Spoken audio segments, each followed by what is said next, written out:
I'm going to prove, using math, that there is an answer to the potions puzzle that Hermione solves on our hero's quest to the Sorcerer's Stone.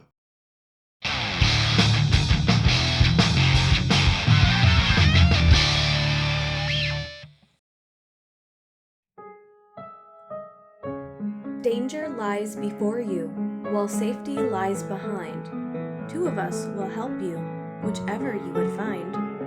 1 among us 7 will let you move ahead. Another will transport the drinker back instead. 2 among our number hold only nettle wine. 3 of us are killers, waiting hidden in line. Choose, unless you wish to stay here forevermore. To help you in your choice, we give you these clues 4. First, however slyly the poison tries to hide, you will always find some on nettle wine's left side. Second, different are those who stand at either end, but if you would move onward, neither is your friend. Third, as you see clearly, all are different size. Neither dwarf nor giant holds death in their insides. Fourth, the second left and the second on the right are twins once you taste them, though different at first sight.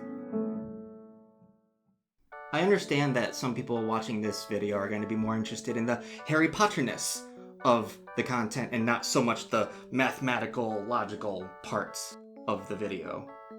Maybe you do like math, but you're not too familiar with Cantorian proof techniques. Don't fear, I'm going to go through everything step by step and hope to avoid as much technical vernacular used in formal mathematical proofs as possible. So the first thing we need to do when you're confronted with a problem, a puzzle, a riddle is to list what's given to you. Now, obviously the 4 clues are what's going to get us to solve this puzzle, but what's often overlooked is the importance of the setup. And I say the same thing to my math students that are struggling with word problems. Here, we identify that there are 7 bottles in a row. Each of them contains one of 4 different substances. We know how many bottles there are of each substance, the quantity, and we know what each substance does, the quality. Now, this whole process may seem obvious, boring, trivial, because we're not actually solving anything yet, but it is important to know what you're working with. I mean, this was half of that entire poem, and I kind of agree with that ratio. Half of the importance, not necessarily the work done, should be put on the setup. Rather than directly finding where each substance is, we're instead going to actively look at all of the different potion combinations for impossibilities or contradictions, and eliminate them once they come up. This is called process of elimination. Now, since we'll be looking at all of the different possibilities, there's going to be a lot of side notes and decision trees to consider. But all of my final, no takesies backsies moves are going to be on this here master list. Now that we're done setting up, we can look at the 4 clues. I've shortened them into simple sentences that can't be misconstrued by their original poetic license. Let's get cracking. Clue number 1 says that a bottle filled with poison will always be on the left side of a bottle filled with wine. Not much help now, but it will be helpful later. It's nice to know that N's and P's are linked in a certain way, so we'll keep that in mind. One thing worth noting is that there are 2 bottles of wine, but 3 bottles of poison. So there's going to be 1 lonely poison that's not attached to a wine.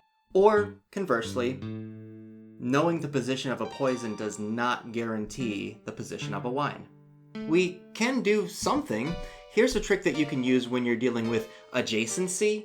Look at the ends to see if there's any weird interactions. So for instance, in position 1, there's no poison that can be on this nettle wine's left side. So position 1 cannot be nettle wine. Well, that first one was simple enough, but the other side is going to take a lot more work to eke anything out of it. And it's so particular that it won't even seem to matter, but when you find something, go with it. Write it down, because you don't have the luxury of knowing what's going to be relevant in the future. It's just a good habit. Here, we run through a whole bunch of options. I'm not ashamed to say that it took me a while to figure out, but I was so sure of my "the ends would reveal something" logic that I pressed on. But then I finally asked, what if 6 and 7 were both poison? We know that 2 of the 3 poisons have to have wine to them on their right. Well, that's 1 poison here at 6 that's not to the left of a wine because we chose 7 to be a poison, and then that 7 doesn't have a friend on the right, which is a callback to the more obvious reference on the first side. So that's 2 of the 3 poisons that don't have wine on their right, which contradicts the clue in the poem.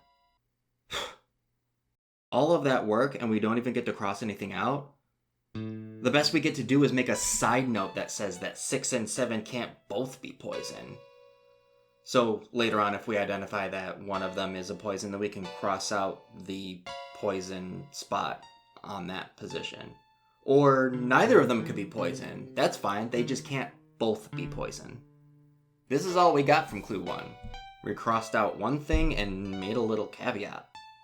Clue number 2, part 1. The end potions contain different substances. Again, no crossing out can be done right now. I want the information from all the other clues before I commit to anything, but we'll just keep in mind that whatever's in position 1 and it's going to be different from position 7. And you heard me. 1 cannot equal 7. Something like that. Clue number 2, part 2. A wise man once said, you can't lose them all. That wise man was Ash Ketchum from the Pokemon anime. Clue number 3. The largest and the smallest bottles do not contain poison. Not much help now, but it will be helpful, like absolutely nothing we can do here. The problem with this clue is that nowhere in the book are we given a visual representation of the sizes of the bottles. This is the crux for why this puzzle has eluded all of us for decades. So, is this an impossible puzzle? Short answer, no. A puzzle isn't going to give you information that isn't necessary to solve it. Yeah, in the real world, you'll be given 20 pieces of information, but it'll be your job to isolate which of them are relevant and then apply the correct methods to do your job. But a puzzle's author isn't going to take the time to factor in clues that's going to lead you astray from the answer. That kind of seems like the opposite of their intention. I admit, this isn't like a supreme property of puzzles, but it was strong enough to lead me to my final solution. Well, how are we going to use that clue then? What this means for us is that we're going to use the information we do have and try to get as far as we can into the puzzle. And then there'll come a point in time in our reasoning that we can't go any further. And again, this is guaranteed. If we could solve this puzzle without the information from this clue, then in my opinion, it would be a bad puzzle. If we were looking at the bottles, we have to assume that this is going to give us relevant information to get us to the full answer. Given all of this, one could argue that I can't give you a full answer to this puzzle. And you'd be partially correct. We can't use this clue directly, but knowing that it exists, even in this impossible-to-know form, allowed me to narrow down some options. Now, Hermione had a much easier time figuring this whole darn thing out, but for us, the absence of the clue was as good as having the clue at face value, and I thought this was absolutely lovely. Clue number 4. The second from the left and the second from the right are the same substance. All of the other clues were just like what-ifs and circumstantial information. But this is when I knew we were cooking. 1, because, well, now we have the information from all of the other clues. And B, this has the most context to the grid arrangement. And here's why.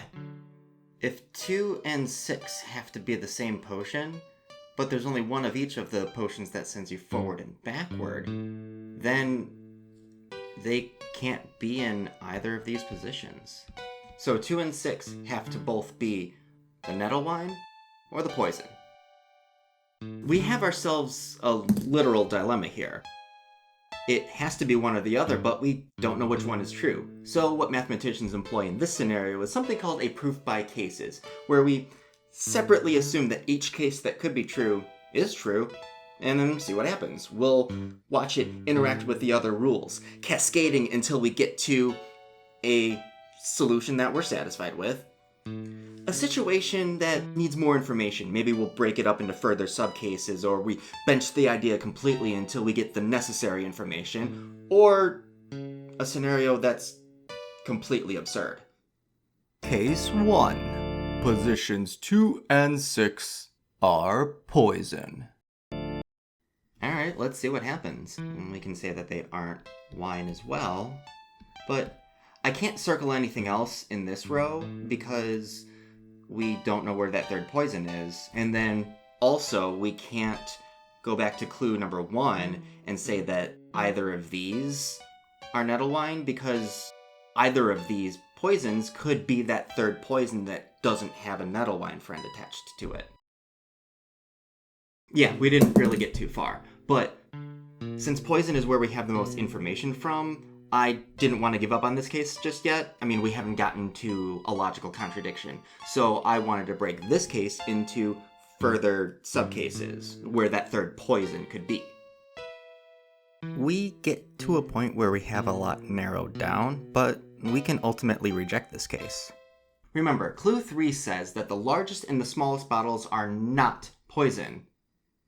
But here we know where all the poisons are.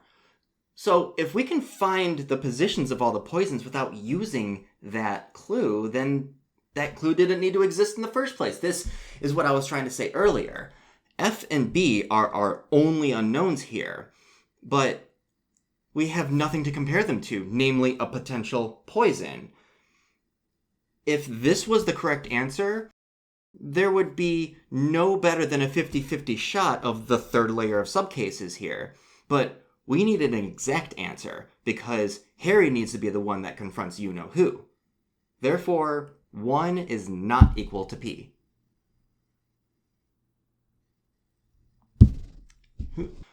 I know that this is only one of 5 subcases of case 1 of clue 4. But there is good news. The subcase of 4 is P yields a similar contradiction. Yet again, we run into the problem that we have no way to distinguish between the unknown F's and N's. This clue 3 really wants to come in and save the day, but having all of the poisons planned out seems to leave that clue utterly worthless. Remember that little side note that we had way back in clue 1, that 6 and 7 can't both be poison? See, it did matter. As I was going through all of the possibilities of where that third poison could be, I ran into something odd. If 3 is P, every potion quantity is going to have a proper place. Hooray! The answer! However, the same could be said for P is 5. Hooray! The other answer? Unless you're under the belief that macroscopic potions are quantum objects and therefore have a superposition of states. Something is clearly wrong here, and that's a great sense to have when you're doing problem solving like this. Here's another obvious yet crucial property of puzzles. You have to assume that there's only one distinct answer. So why are we getting multiple correct answers? The resolution to this impossible scenario is we haven't used clue 3 to complete either of them, so neither of them can be solutions. This is so beautiful! So what does it mean that all of the subcases of case 1 of clue 4 resulted in logical contradictions? Well, that just means that there's no possible position for that third poison, given that 2 and 6 are poison. Therefore, they can't be. Case 2. Positions 2 and 6 are nettle wine. There's certainly a lot to fill in here, so that's both of the nettle wines that were given to us, so we can do away with the rest of the row. from clue 1, poison is always on wine's left side, so we can circle in both of these poisons here. Still don't know where that third poison is yet, but that's okay. Clue 3 is going to come in and save us, right? Right? Do a little cleanup. Here, and there. Oh, from clue 2, 1 and 7 have to be different substances. So if position 1 has to be a poison, position 7 cannot be a poison. And then by process of elimination, 7 has to be the potion that sends you back. Oh, mwah. We are in a terrific scenario here. We have proper placements of 5 of the 7 substances just by using clues 1, 2, and 4, just like our previously discarded caseceptions. But here we have a proper comparison to work with because one of our 2 unknowns is a poison, which means clue 3 will directly give us information. If we were looking at all of the bottles and let's say 3 was the largest or the smallest, then we know that it wouldn't be poison, which means position 4 would be the poison, and vice versa. This is our solution. Ta-da! When I was rereading this book and I got inspired to solve this puzzle, I didn't want to read anything past the poem because I know that the dialogue at some point is in the context of Hermione having already solved it, and I didn't want any spoilers. Looking into the book, we can see that... Which one will get you back through the purple flames? Hermione pointed at a rounded bottle at the right end of the line. Which matches our grid. Also, you can make an argument that Hermione does all of this work, and the first thing out of her mouth is... Got it, she said. The smallest bottle will get us through the black fire, toward the stone. Harry looked at the tiny bottle. There's only enough for one of us, he said. That's hardly one swallow. Which exactly matches our size discrepancy case. Therefore, I have full confidence that this, albeit incomplete grid, is the correct answer to the puzzle. I had to go through years of maths classes to learn how to construct a formal mathematical proof. All of my work for this was done on pencil and lots of paper, and even though this video is only a few minutes long, solving this puzzle took me hours of analysis. Granted, I didn't have the information of the bottle sizes, so I had to come up with a roundabout way to do that, and a lot of my side notes that I chose not to include in this video were probably over the top. What I'm trying to say is that Hermione did this as a preteen with no formal training. All of her work was done in her head, all with the added pressure that the Dark Lord may very well be in the next room. Cheers. I sincerely hope that you had as much fun watching this as I did making it, and I solemnly swear that there will be more Harry Potter videos to come.